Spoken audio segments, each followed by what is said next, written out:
अस्सलामुअलैकुम everyone and welcome back to my YouTube channel MBBS goals. आज की इस वीडियो में मैं कार्बोहाइड्रेट मेटाबॉलिज्म का थर्ड पार्ट यानी ग्लूकोनियोजेनेसिस पढ़ाऊंगी। ग्लूकोनियोजेनेसिस मतलब सिंथेसिस ऑफ ग्लूकोज। ये रिएक्शन हमारा कैटालाइज कहाँ होता है? Cytosol plus mitochondria.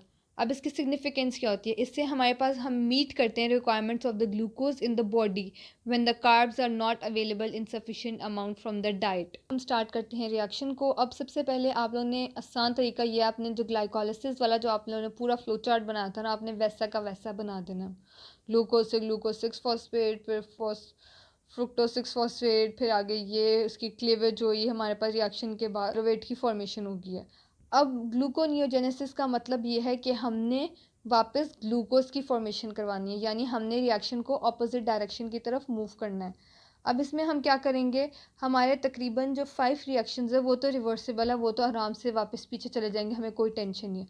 बाकी रह गए हमारे 3 रिएक्शंस, यानी फॉस्फोइनोल पायरोवेट से पायरोवेट की फॉर्मेशन, फ्रुक्टोज 6 फॉस्फेट से फ्रुक्टोज 1,6 बिस फॉस्फेट की फॉर्मेशन, और ग्लूकोज से ग्लूकोज 6 फॉस्फेट की फॉर्मेशन। ये 3 हमारे हैं इरिवर्सिबल रिएक्शन, जिसकी वजह से हमें कुछ डिफरेंट पाथवे को अप्लाई करना पड़ेगा अब, या हमें कोई डिफरेंट एंजाइम यूज़ करना पड़ेगा। अब सबसे पहले हमारे पास फॉस्फोइनोल पायरोवेट से पायरोवेट हमारा बनता है। अब पायरोवेट को हमने वापस फॉस्फोइनोल पायरोवेट में कन्वर्ट करना है। अब इस तरह रिवर्सिबल तो है नहीं कि ये इसी तरह वापस चला जाए, तो अब ये क्या करेगा, पायरोवेट सबसे पहले हमारा करता है कार्बोक्सिलेशन करके ये बनाता है ऑक्सैलो एसीटेट। फिर कार्बोक्सिलेज इसका रिएक्शन कैटेलाइज करता है और हमारे पास एटीपी की ब्रेकडाउन होती है। हमारा रिएक्शन जो है माइटोकॉन्ड्रिया में हो रहा होता है। अब ये जो ऑक्सैलो एसीटेट है उसके बाद हमारा ट्रांसपोर्ट होता है साइटोप्लाज्म में, और वहाँ पर जाके ये डीकार्बोक्सिलेशन करता है और हमारे पास फॉस्फोइनोल पायरोवेट की फॉर्मेशन कराता है। अब ये जो इतना सा रिएक्शन है ना, यहाँ पर मैंने लिखा हुआ भी है थोड़ा सा, लेकिन मैं आप लोगों को लिपन कॉर्ड से दिखा देती हूँ, यहाँ पर अच्छा सा एक्सप्लेन किया हुआ है।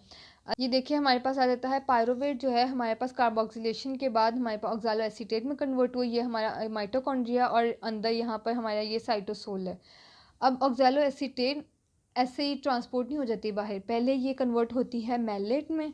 मैलेट हमारा जो है वो हमारे माइटोकॉन्ड्रियल मेम्ब्रेन से पास आउट हो सकता है, वो साइटोसोल में जाता है, फिर मैलेट दोबारा हमारा ऑक्सैलो एसीटेट में कन्वर्ट होता है, वो फिर जाके हमारे पास फॉस्फोइनोल पायरोवेट में कन्वर्ट होता है। ये हमारा फर्स्ट जो हमारा इरिवर्सिबल रिएक्शन है उसका हमने सोल्यूशन निकाल लिया।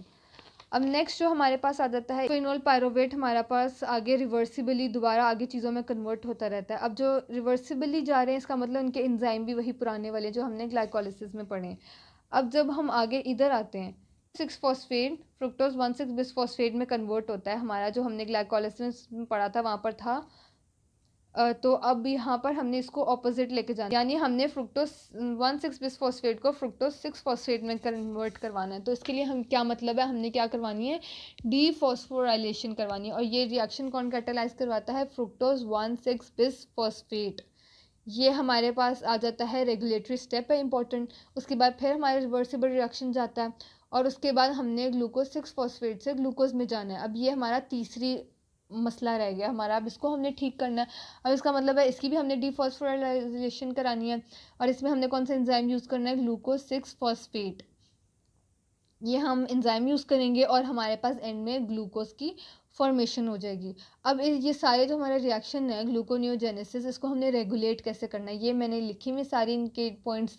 ये हमारे पास ग्लूकागॉन की प्रेजेंस, सबस्ट्रेट की availability, steric activation by the acetyl CoA activation करवाता है और एएमपी इनहिबिशन करवाता है, तो हमारा ये पूरा रिएक्शन हमारा रेगुलेट होता है।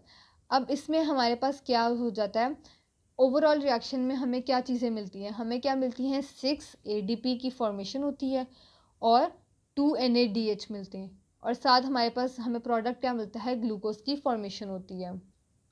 और जो ग्लूकोनियोजेनेसिस में हमारे पास एक और है कोरी साइकिल, जिसको हम लैक्टिक एसिड साइकिल भी कहते हैं। इसमें सिर्फ इतना सा सिंपल सा बस ये है कि हमारे पास जो ग्लूकोज है वो लैक्टेट में कन्वर्ट होता है मसल्स के अंदर।